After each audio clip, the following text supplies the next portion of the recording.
बढ़ते हैं अगली खबर की ओर। महाराष्ट्र के संभाजीनगर में अयोध्या विवादित ढांचा विध्वंस की खुशी में हनुमान मंदिर में महाआरती की तैयारी कर रही है बीजेपी और इसको लेकर बीजेपी के नेता और कार्यकर्ताओं को पुलिस ने हिरासत में ले लिया और मंदिर में ताला भी लगा दिया। बता दें कि संभाजीनगर में हर वक्त में आरती करने का, अरेस्ट करने का उनको अधिकार नहीं है। इस कारण उन्होंने बाहर आकर हमें अरेस्ट किया है। हमारे राम भक्तों की तरफ से जो भावनाएं हमने व्यक्त करना चाहते हैं और की है।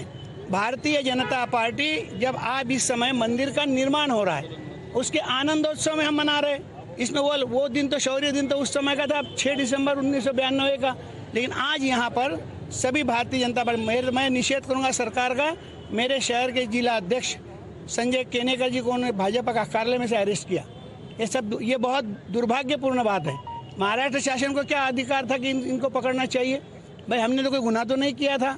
जो गुनहगार है उनको तुम गुनह की सजा दो। लेकिन शिवसेना ने भी महाआरती नहीं की और भाजपा को भी नहीं करने दिया, तो कहीं न कहीं आपको लगता है कि सत्ता में अपनी कुर्सी बचाने के लिए सब किया जा रहा है? ये चापलूसी चढ़ रही है तीनों सरकार के अंदर बैठे हुए वो उद्धव जी की। उनको तो मैं ज्यादा बात नहीं करता हूँ, बड़ी ऊंची बात नहीं करता हूँ, क्योंकि एक आदमी को बाहुला बनाकर ये नचा रहे और ये नाच रहे। शिवसेना अब रही कहाँ? यहाँ पर खत्म हो गई शिवसेना। शिवसेना लोगों के दिमाग में से निकल गई है। बिल्कुल, आप देख सकते हैं कि कहीं न कहीं साफ तौर पे आज जो महाआरती करने गए भाजपा के नेता कार्यकर्ताओं को हिरासत में लेने के बाद भाजपा के कार्यकर्ताओं और नेताओं का साफ गुस्सा देखा जा रहा है और इनकी तरफ से साफ कहा जा रहा है कि शिवसेना का हिंदुत्व अब खत्म हो चुकी है। शिवसेना सोनियाबाई के इशारे पर नाच रही है। संभाजीनगर से सुदर्शन न्यूज के लिए बीएम राठौड़ की रिपोर्ट। तो ये चिंता की स्थिति है। जो संगठन राम मंदिर आंदोलन में बढ़ चढ़कर अपनी भागीदारी दर्ज कराया करता था, उस संगठन का स्वरूप किस हद तक रूपांतरित हो गया है कि वो अब उस आंदोलन के प्रमुख घटनाक्रमों के नाम का, उनके स्मरण का भी विरोध करती दिख रही है। और इसको लेकर भारतीय जनता पार्टी ने महाराष्ट्र के महाविकास आघाड़ी सरकार और शिवसेना को निशाने पर लिया है। शौर्य दिवस के अवसर पर सालों से महाआरती का आयोजन हनुमान मंदिर में होता आया है, लेकिन इस बार जब शौर्य दिवस के अवसर पर श्री सुपारी मारुति मंदिर में महाआरती के लिए लोग पहुंचे तो उन्हें पुलिस ने रोका और हिरासत में ले लिया। इतना ही नहीं, मंदिर में भी ताला जड़ दिया गया।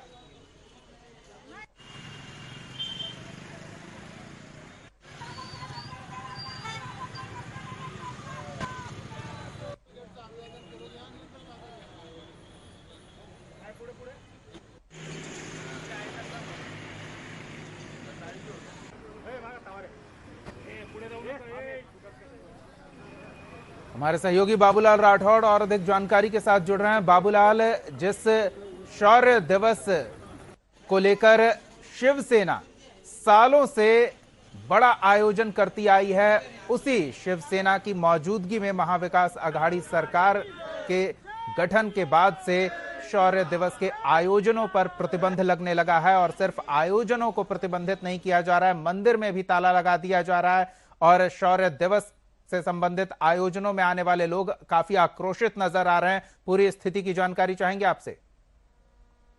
बिल्कुल दीपक, देखिए शौर्य दिवस हर 6 दिसंबर को मनाया जाता है और इस शौर्य दिवस में महाआरती होती है। शिवसेना की तरफ से भी महाआरती होती है और भारतीय जनता पार्टी की तरफ से भी महाआरती होती है। लेकिन पिछले 2 वर्षों से, जब से शिवसेना कांग्रेस और राष्ट्रवादी के एनसीपी के साथ मिलकर सरकार बनाई है, तब से लेकर पूरे 2 वर्ष, पिछले वर्ष भी शौर्य दिवस शिवसेना ने नहीं मनाया था, महाआरती नहीं हुई थी। इस बार भी शिवसेना की तरफ से महाआरती नहीं की गई है और दूसरे जो दल है उनको भी मनाही की गई थी कि इस तरह की कोई भी महाआरती नहीं करे। लेकिन भारतीय जनता पार्टी के नेता और कार्यकर्ता ये आरती करना चाहते थे। आज सुबह 11:05 पर सुपारी हनुमान मंदिर के अंदर भारतीय जनता पार्टी के कार्यकर्ता महाआरती करने पहुंचे थे, लेकिन कार्यकर्ताओं को मंदिर परिसर में पहुंचने के पहले ही पुलिस ने गिरफ्तार कर लिया। बड़ी संख्या में पुलिस बल तैनात था और सुबह से ही पुलिस तैयारी में थे कि जो भी कार्यकर्ता या नेता यहाँ पे आरती करने आएंगे उसे गिरफ्तार कर लिया जाएगा। तो सभी कार्यकर्ताओं को पुलिस ने हिरासत में लिया। कई कार्यकर्ताओं को तो मंदिर परिसर से लिया और कई कार्यकर्ताओं को भारतीय जनता पार्टी के जो कार्यालय है वहां से भारतीय जनता पार्टी के जो अध्यक्ष है संजय केनेकर उनको गिरफ्तार किया गया। और इसी के चलते कहीं न कहीं भारतीय जनता पार्टी के नेता कार्यकर्ता काफी आक्रोशित थे।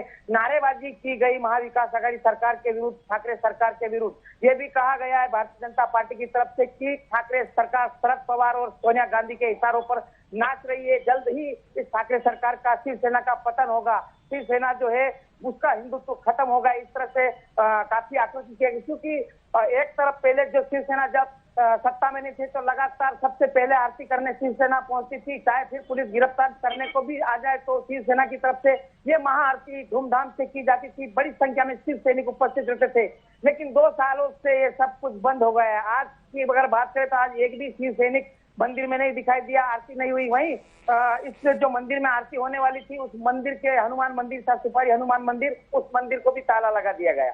दीपक, मंदिर पर भी ताला लगा दिया गया है और वो भी शिवसेना के शासन में रहते हुए। ये शिवसेना के पतन की स्थिति को दर्शाता है और शिवसेना के संस्थापक का एक तरह से कहें तो अपमान है ये। बाबूलाल, बिल्कुल कहीं न कहीं भारतीय जनता पार्टी की तरफ से ये कहा जा रहा है कि ये बहुत बड़ा अपमान है, क्योंकि कोई आतंक फैलाने नहीं जा रहे थे, भगवान की आरती आरती करने जा रहे थे, जो कि परंपरा के मुताबिक पिछले कई वर्षों से ये आरती की जा रही थी। और आज इस आरती को न करने देने के लिए कहीं न कहीं बल प्रयोग भी हो सकता था, क्योंकि सत्ता में शिवसेना है, मुख्यमंत्री शिवसेना के, तो निश्चित तौर पर सरकार के आदेश पर ही पुलिस इस तरह से कार्यकर्ताओं को, जो भारतीय जनता पार्टी के कार्यकर्ता उनको गिरफ्तार किया गया, हिरासत में लिया गया। हालांकि जानकारी मिल रही है कि अभी कार्यकर्ताओं के कुछ पेपर पे साइन वगैरह कराए गए और उनको छोड़ दिया गया, लेकिन उनको आश्वासन दिया गया है कि आप इस तरह से महाआरती नहीं कर सकते। वहीं दूसरी तरफ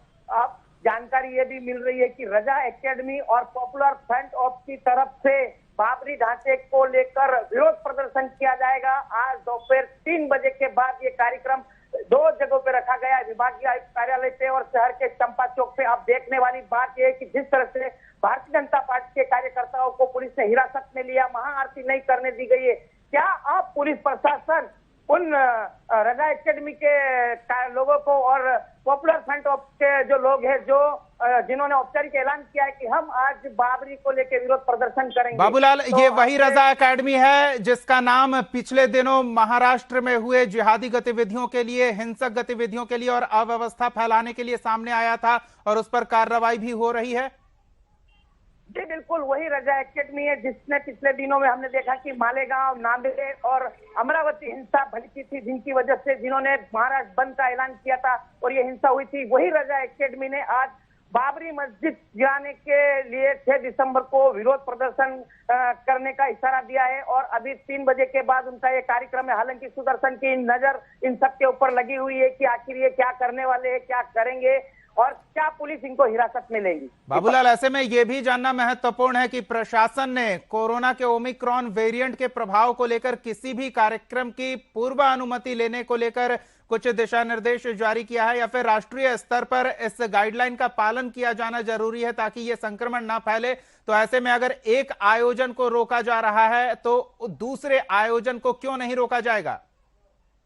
निश्चित तौर पे कहीं न कहीं अगर इस तरह से ओमिक्रॉन का हवाला देकर अगर एक आयोजन को सरकार की या प्रशासन की तरफ से रोका जा रहा है तो बाकी जो भी आयोजन आज दिन भर में होने वाले उन पर भी ब्रेक लगना चाहिए। हालांकि अब ये आयोजन उन्होंने ऐलान किया है, औपचारिक ऐलान किया है कि हमारी तरफ से हर वर्ष जो ये विरोध प्रदर्शन होता है, रजा एकेडमी और पॉपुलर फ्रंट ऑफ इंडिया, इन दोनों की तरफ से ये विरोध प्रदर्शन किया जाता है बाबरी को लेके। तो आज भी ये कार्यक्रम का उन्होंने ऐलान किया। अब देखने वाली बात यह है कि ठाकरे सरकार की पुलिस क्या इन्हें रोक पाएगी या फिर ये इस तरह का आंदोलन करेगा। ये तस्वीरें आज शाम तक सामने आएगी और उसके बाद कहीं न कहीं अगर उन्हें गिरफ्तार नहीं किया गया, इस तरह का कार्यक्रम जो वो करने जा रहे हैं वो नहीं रोका गया, तो कहीं न कहीं इसका जवाब प्रशासन को और सरकार दोनों को देना होगा। बाबूलाल, स्पष्ट तौर पर हिंदुत्व की आवाज बुलंद करने वाले अब हिंदू आयोजनों पर रोक लगाते नजर आ रहे हैं, तो इसका जवाब उन्हें देना होगा। जनता सब कुछ देख रही